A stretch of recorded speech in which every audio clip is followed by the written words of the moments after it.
Hey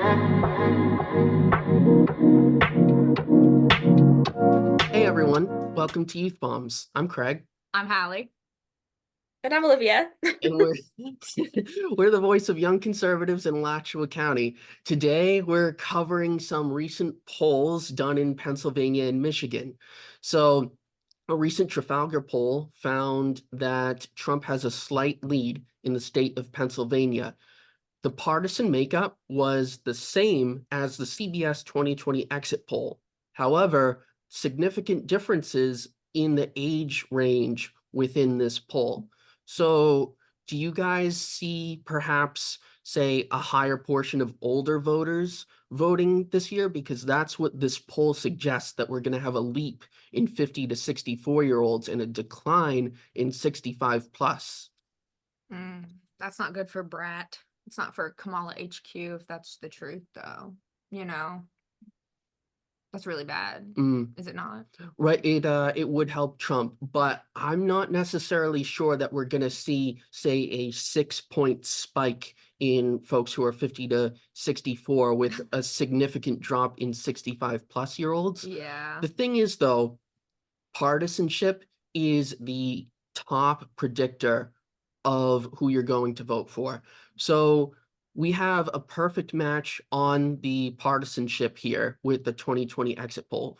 41% Republican, 40% Democrat, 19% independent. So we're looking good from that standpoint. But I think that there's room to see, look, why are the ages different? That could weigh into this and how the final vote turns out. What do you think, Olivia? I mean, I think we can it doesn't really surprise me that much. I think we can kind of look at the culture. I think a lot of older people are, at least from what I've noticed, are being more in tune with the news, watching the news a lot more, talking about it, talking a lot about the policies. A lot of older people have money invested in the stock market. And, the economy is one of the top issues that people are going to be voting on. Also looking at the states that have favored Trump or over Kamala and vice versa. I mean, we look at Pennsylvania. Look at what's happening in Philadelphia and Kensington Avenue. I mean, just that alone would make people not want to vote for a Democrat, especially older people who have seen the downgrade of the city. And in Michigan, look at the culture. You have a high Muslim, high Arab population there. They're not going to vote for Trump. They're going to vote for the candidate who is pro-Palestinian.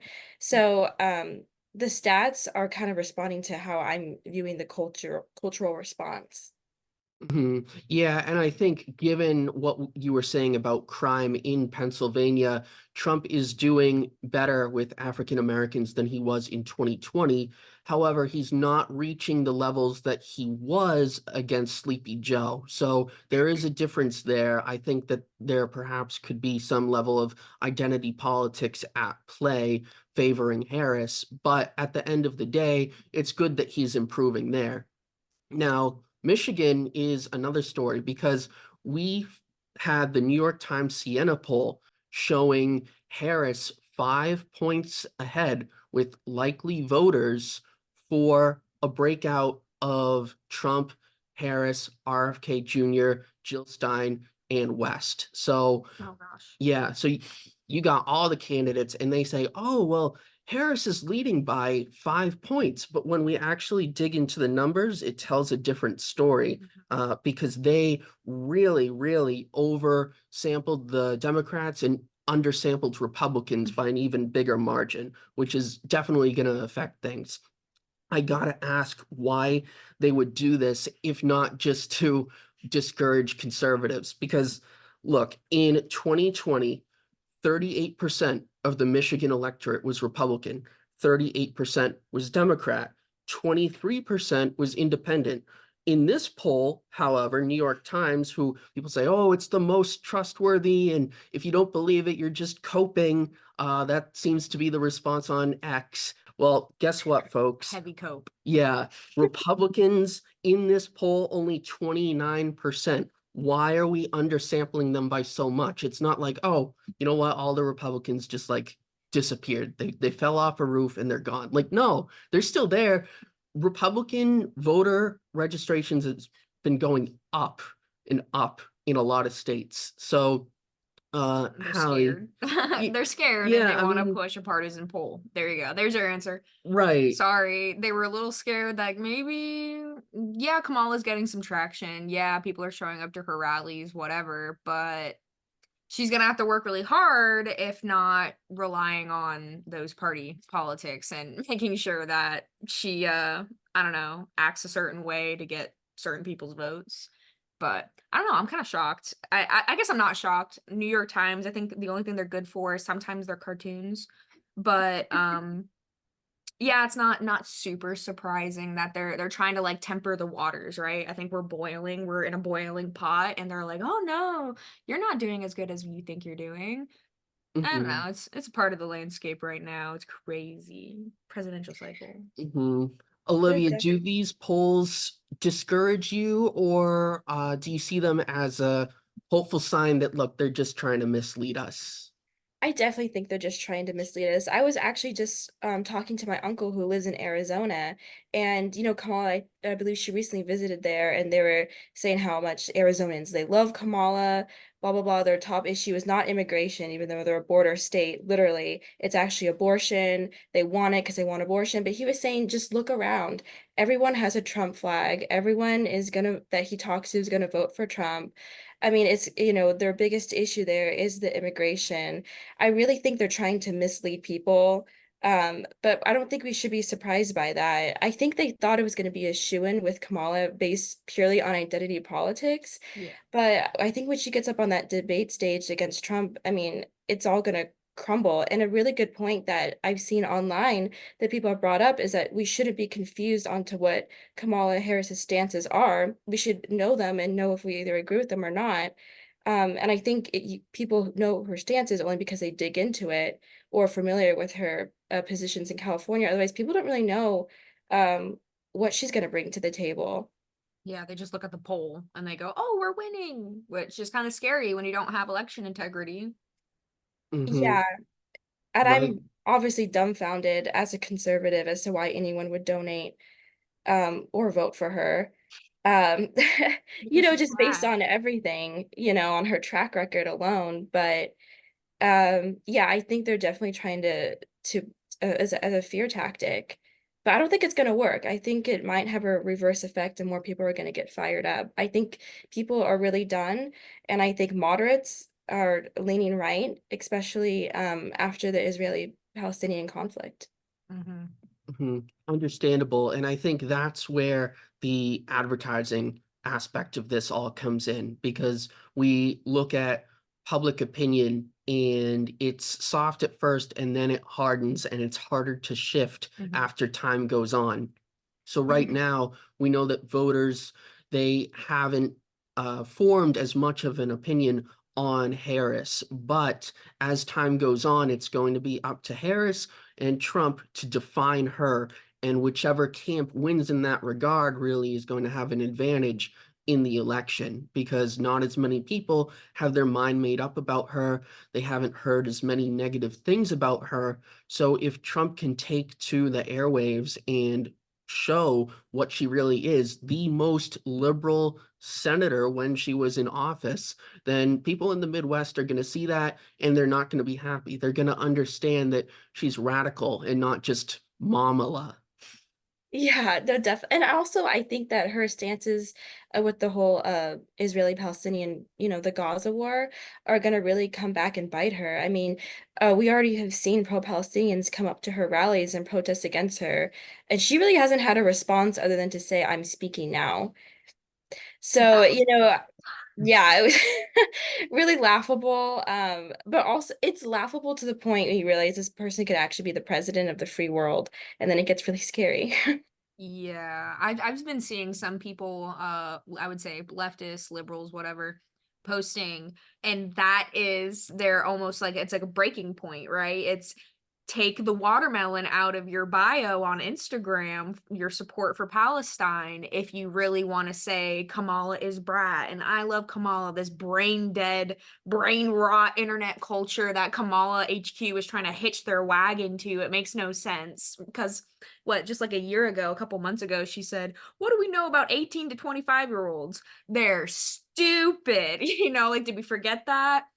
she's like trying to, like I said, attach her hitch to this brain rot, and it doesn't make any sense. But I wanted to ask, to finish that point, people, I think, liberal Democrat voters are kind of coming up to that point where it's like, am I going to side with the whole Palestinian fight? And since they don't really see Kamala as a warrior for Palestine, they're like, ooh, they have to make that choice. Do you care more about the domestic issues like abortion and, I don't know, weed, I don't know, whatever the Democrats like? Or do you care more about Palestine? Which one do you care more about? And it's interesting because I've seen someone go the other way. They're like, okay, I'll take the watermelon out of my bio. I'm done with Palestine.